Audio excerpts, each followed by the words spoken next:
My name's Greg Davies. I live in Saltburn in the northeast. I'm a brand identity designer. I'm not directly linked with the arts, but I have plenty of clients who do work in that sector, so bands, playwrights and things like that. But yeah.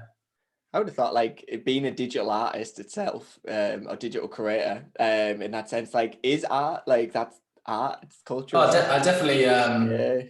I'd definitely say I'm an artist, yeah, but within the Arts Council, I don't think I'm directly related to it, like writing plays or putting on gigs and stuff. But yeah, I definitely count myself as an artist and doing art.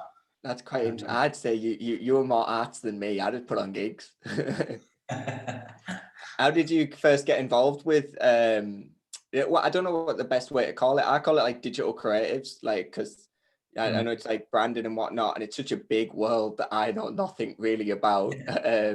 But how did you get started with the art itself then?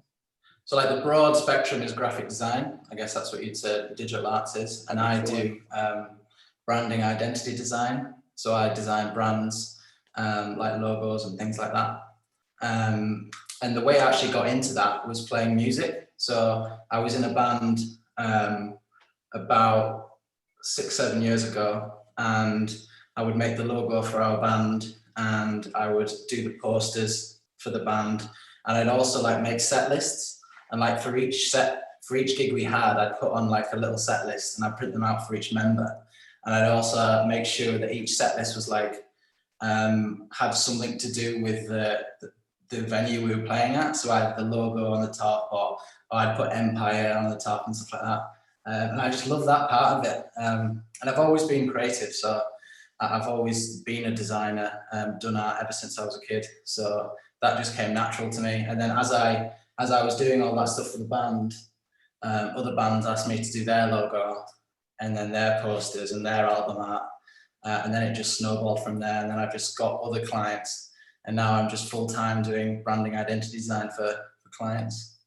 It's class. Like, you're like unlocking memories in my head, especially when you started talking about the set list, because I'm pretty sure you've talked to me about that like years ago about that. That was New Blood, wasn't it? The band. I've still got them all in a drawer somewhere, and I print them off for each member of the band, and they're just like thrown away, and I'd like keep them, collect them at the end. Yeah. Oh. God. So in regards to learning your craft, then did you have any formal training, or are you self-taught? So I did graphic design at college when I was like 17. I did that for 2 years, but that about ends my formal education. Ever since then, I've just taught myself, either copying people that I've seen online and just trying to copy other people's crafts. Just trying out it for myself and just getting better all the time, really. Yeah, well, I think you're class. When it comes to graphic stuff, is there influences or main inspirations that you've got that like sort of you use that like pertain throughout the years, or just like it might sound corny, but like my main form of inspiration and influence are my clients. So I usually work with people who are really enthusiastic about what they do. And they have a real passion for what they want to do and what they want to achieve. And I try and take that passion and I turn it into a visual representation of that. And I make a brand out of that. So they are the main sources of inspiration. But, you know, online these days, the best designers I know of are my own peers and people that I follow on Instagram and things like that. But obviously I do have the big graphic design giants like, you know, Paula Scher and Michael Beirut and stuff like that. Like, they're just amazing. But then all the people underneath are just the people I know and I follow and I look up to as well. Yeah, I've seen you online. You're like quite interactive with other sort of creatives, and because not everyone is like on the digital side of it. Some of it's like photography and videography, isn't it? Yeah, I think with our industry, there's such a big emphasis on business as well. So there's so much to learn, like, you know, negotiating with clients, writing contracts, and you know, getting payment, making sure you're not getting screwed over by clients. And like, there's loads of people that are learning stuff, and there's loads of people that learning stuff the bad way. Like, people have bad experiences. So with that, you know, there's a lot of support for each other. So so when you support and you help and you educate each other, then you do form a really great community. And I know people all over the world, and we all have a little chat on Instagram, and we, you know, support each other. So yeah, it's great. That's class. I guess then in that ethic, then why do you think the creative arts are important? I think it's important because designers solve puzzles. Like everything in your room right now, everything you see is all being designed. So they are solving puzzles for humanity. Yeah, like that. And you know, they challenge the status quo. They challenge society. They challenge politics. They challenge what we regard as life or death or whatever. You know, and they start the conversation. And that's how change always starts, is a conversation between two people. If that starts through an artist who've done something, then I think that's really powerful.